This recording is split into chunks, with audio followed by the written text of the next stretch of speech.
Welcome back. మనం చూస్తే ఏదైతే ఆంధ్రప్రదేశ్లో జరుగుతున్న పరిస్థితి మనం చూస్తే మద్యానికి సంబంధించి గత ఎన్నికల సమయంలో కానివ్వండి, ఎన్నికల తర్వాత కానివ్వండి, దాని మీద పెద్ద స్థాయిలో చర్చ జరిగింది. ముఖ్యంగా నాణ్యమైన మద్యం దొరకట్లేదు, ఆ నాణ్యమైన మద్యాన్ని మేము అందిస్తాము, అది కూడా ₹99కి మేము క్వార్టర్ మంది అందిస్తామంటూ గత ఎన్నికల సమయంలో ప్రచారంలో కూడా డైరెక్ట్గా చంద్రబాబు నాయుడు అలాగే పవన్ కళ్యాణ్ కూడా చెప్పిన పరిస్థితి మనం చూసాం. అందులో భాగంగా చూస్తే మాత్రం ఏదైతే గవర్నమెంట్ మద్యం షాపులు నిర్వహించినా సరే దాన్ని అవకతవకలకు పాల్పడి వందలాది కోట్లు జగన్ను జేబులోకి వెళ్ళాయంటూ అప్పట్లో కొన్ని ఆరోపణలు వినిపించారు. దానికి తగ్గట్టుగానే కొన్ని ఆధారాలు చూపించే ప్రయత్నం చేశారు. కొత్త రాష్ట్ర ప్రభుత్వం ఏర్పడిన తర్వాత దాని మీద పూర్తి స్థాయిలో విచారణ కూడా చేపట్టారు. మరి ఇప్పుడు కొత్త రాష్ట్రం వచ్చి కొత్తగా ఈ రాష్ట్రంలో ప్రభుత్వం ఏర్పాటు చేసిన తర్వాత టీడీపీ కానివ్వండి, కూటమి పార్టీలు కానీ ఏం చేస్తుంది అన్న విషయంపైన ఒక చర్చ జరుగుతున్న నేపథ్యంలో మద్యంలో కొత్త పాలసీని తీసుకొచ్చారు. ఆ పాలసీ ప్రకారం ఖజానా మొత్తం రాష్ట్రంలోని ప్రభుత్వానికి వచ్చేలాగాను, అలాగే ప్రైవేటు వ్యక్తులకు వీళ్ళని అప్పగించడం ద్వారా ఆ అవకతవకలకు అవకాశం లేకుండా ఉండేలాగా ఒక ప్రయత్నం చేస్తున్నట్టుగా చెప్పింది. ఓవరాల్గా చూస్తే మాత్రం రాష్ట్రంలో కొత్త ప్రభుత్వం కొలువుదీరాక మద్యం మాఫియా సరికొత్తగా కొనసాగుతుంది. టెండర్ల దాఖలు దగ్గర నుంచి బెల్ట్ షాపుల నిర్వహణ వరకు అంతా తమ అనుబంధాన్ని కొనసాగిస్తున్నారు. నడిపితే మేమే నడపాలి, లేదంటే లేదంటూ కొందరు ఎమ్మెల్యేలు మద్యం వ్యాపారులపై చేస్తున్న ఒత్తిడి అంతా ఇంత కాదు. మరి అందరి ఒత్తిళ్ల మధ్య మద్యం షాపుల నిర్వహణ లాభదాయకమేనా అంటే ఆదాయం కోసం షాపు యజమానులు తొక్కుతున్న అడ్డదారులు ఏంటి? ప్రతిపక్ష నేత మాజీ ముఖ్యమంత్రి జగన్ ఇలాఖా కడప జిల్లాలో పరిస్థితి ఎలా ఉంది? మరింత సమాచారం మా కడప నుంచి మా ప్రతినిధి సుదర్శన్ రెడ్డి అందిస్తారు. వెంటనే పాలసీలు మారుతూ ఉంటాయి. అయితే ఆంధ్రప్రదేశ్లో కూటమి ప్రభుత్వం అధికారంలోకి వచ్చిన వెంటనే మద్యం పాలసీలో సమూల మార్పులు తీసుకొచ్చింది. గత ప్రభుత్వము మద్యం షాపులన్నింటినీ ప్రభుత్వమే నిర్వహిస్తూ వచ్చింది. అయితే ఆ పాలసీని కాదంటూ ప్రైవేటు వ్యక్తులకు లాటరీ పద్ధతి ద్వారా మద్యం షాపులను కేటాయించారు. అయితే ఇప్పుడు ఈ మద్యం మాఫియా ఆంధ్రప్రదేశ్లో నడుస్తూ ఉంది. గత ప్రభుత్వంలో పెద్ద ఎత్తున మద్యం షాపుల్లో అవినీతి జరిగిందనే ఆరోపణలు వినిపిస్తున్నప్పటికీ దాన్ని చక్కదిద్దడం కోసమే ఇలా చేశామని చెప్తున్నటువంటి కూటమి ప్రభుత్వం ఇప్పుడు కూడా అలాంటి పరిస్థితులే ఎదురవుతున్నాయి అని చెప్పడానికి అనేక ఉదాహరణలు కనిపిస్తూ ఉన్నాయి.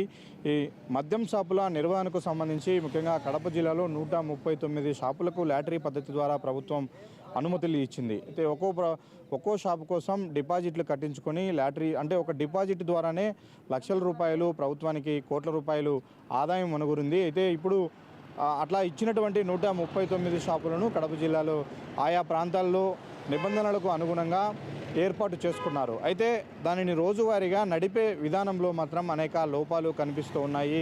ఎక్సైజ్ శాఖ అధికారుల రూల్స్ను విరుద్ధంగా కొన్ని షాపులు నిర్వహిస్తున్నారు అంటూ ఇప్పటికే ఆరోపణలు వినిపిస్తున్న నేపథ్యంలో అసలు ముఖ్యంగా పర్మిట్ రూములకు అనుమతులు లేవు. ఎక్కడా కూడా కేవలము ఒక మద్యం షాపు దగ్గర మద్యం కొనుగోలుదారుడు వచ్చి తన బాటిల్ కొనుక్కొని వెళ్ళిపోవాల్సిందే తప్ప ఇక్కడ పరిసరాల్లో ఎక్కడా కూడా తాగడానికి అవకాశం లేదు. కానీ ఇక్కడే చికెన్ పకోడీలు అలాగే రకరకాల స్నాక్స్ అన్నీ కూడా వాళ్ళకు అందుబాటులో ఉంచి ఆకర్షించి వాళ్ళు కూర్చోవడానికి ఒక చిన్నపాటి రూమును కూడా ఏర్పాటు చేసి ఇక్కడే తాగడం ద్వారా మరికొంత ఎక్కువ తాగితే వాళ్ళకు ఆదాయం వస్తుంది. దానికి తోడు అతనికి అమ్మే స్టఫ్ ద్వారా మరికొంత ఆదాయం సమకూర్చుకోవచ్చు అన్న ఆలోచనతోనే మద్యం షాపుల యజమానులు అనఫిషియల్గా పర్మిట్ రూములను నిర్వహిస్తూ ఉన్నారు. నిజానికి పర్మిట్ రూములను కూడా ప్రభుత్వము అఫిషియల్గానే మంజూరు చేస్తూ ఉంటుంది. అయితే ఇంకా పర్మిషన్లు మాత్రం పర్మిట్ రూములకు ఇవ్వలేదు. కానీ ఇప్పుడు ప్రతి షాపుకు అనుబంధంగా పక్కనే ఇలాంటి చికెన్ పకోడీ బండ్లతో పాటు సపరేట్ రూములను పెట్టి అక్కడే కూర్చోబెట్టి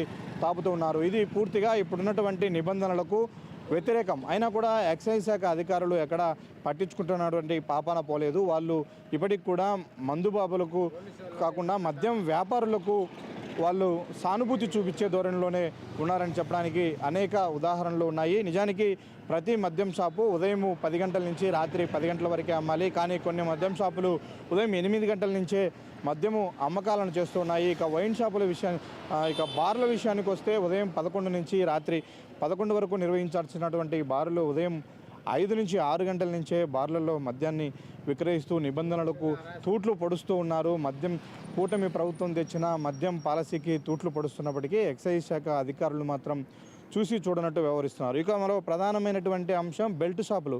తమ ప్రభుత్వం అధికారంలోకి వచ్చిన వెంటనే మద్యం పాలసీని పారదర్శకంగా రూపొందిస్తాము, ముఖ్యంగా బెల్ట్ షాపులు అనేటివి ఎక్కడా లేకుండా నిర్మూలిస్తామని చెప్పినటువంటి ఈ ప్రభుత్వం ఇప్పుడు ఎవరైతే మద్యం షాపులను లాటరీలో దక్కించుకున్నారో వాళ్ళందరూ కూడా ఆ షాపుకు అనుబంధంగా ఒక్కొక్కరు 10 నుంచి 15 బెల్ట్ షాపులను నిర్వహిస్తూ ఉన్నారు. వాళ్లకు కమిషన్ బేస్డ్గా మద్యం సప్లై చేస్తున్నారు. వాళ్ళు ప్రతి మారుమూల పల్లెల్లోకి వెళ్ళి అక్కడ పల్లెల్లోనే మద్యం అందుబాటులో ఉండడం వల్ల అనేక మంది ఈ మద్యానికి బానిసలయ్యి వాళ్ళ జీవితాలను నాశనం చేసుకుంటున్న పరిస్థితి కనిపిస్తుంది. అంటే ప్రభుత్వం నుంచి నిబంధనల పరంగా ఒకవైపు వ్యవహారం ఇలా ఉంటే మరోవైపు మద్యం వ్యాపారులు కూడా పెదవిరుస్తూ ఉన్నారు. ఈ ప్రభుత్వంలో లక్షలు పోసి మేము లాటరీ దక్కించుకున్నాము, షాపులు పెట్టుకున్నాము, కానీ మాకు నష్టాల్లో నడుస్తుంది. ప్రభుత్వం పాలసీ తెచ్చినప్పుడు 20% కమిషన్ ఇస్తామన్నారు, కానీ 9%తోనే ఇప్పుడు సరిపెట్టారు. ఈ 9%తో తమ మద్యం షాపును నిర్వహించడము లాభదాయకంగా లేదు అంటూ కూడా వాళ్ళు ఆవేదన వ్యక్తం చేస్తున్న పరిస్థితి కనిపిస్తుంది. ఇప్పటికైనా దానికి తోడు ఇక్కడ వస్తున్నటువంటి 9%లో మళ్ళీ బెల్ట్ షాపులు నిర్వహించాలంటే వాళ్ళకు మరో 2 నుంచి 3% కమిషన్ ఇవ్వాల్సి ఉంటుంది. అయితే ఎటు తిరిగి ఇప్పుడు వస్తున్నటువంటి లాసును పూడ్చుకోవడం కోసం మద్యం షాపును లాభదాయకంగా నిర్వహించడం కోసం మద్యం వ్యాపారులు అనేక రకాలుగా అడ్డదారులు తొక్కుతూ ఉన్నారు. అందుకోసం నిబంధనలకు తూట్లు పడుస్తూ ఉన్నారు. అయినా కూడా వీటన్నిటినీ పర్యవేక్షించాల్సినటువంటి ఎక్సైజ్ శాఖ అధికారులు మాత్రం నిమ్మకు నీరెత్తినట్టు చూసి చూడనట్లు వ్యవహరిస్తున్నారు.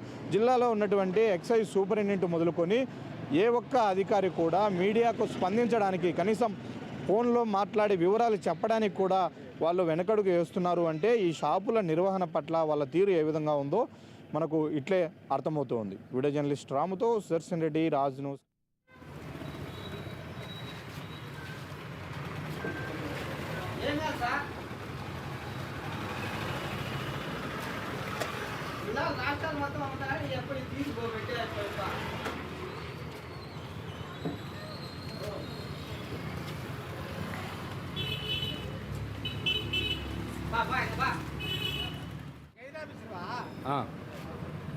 లోపలికి వచ్చి తీసుకో.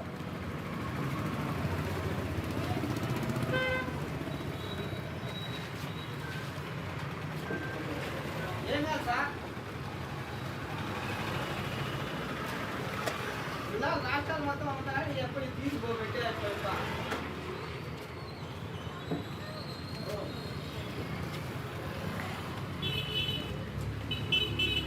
బాబాయ్ బా.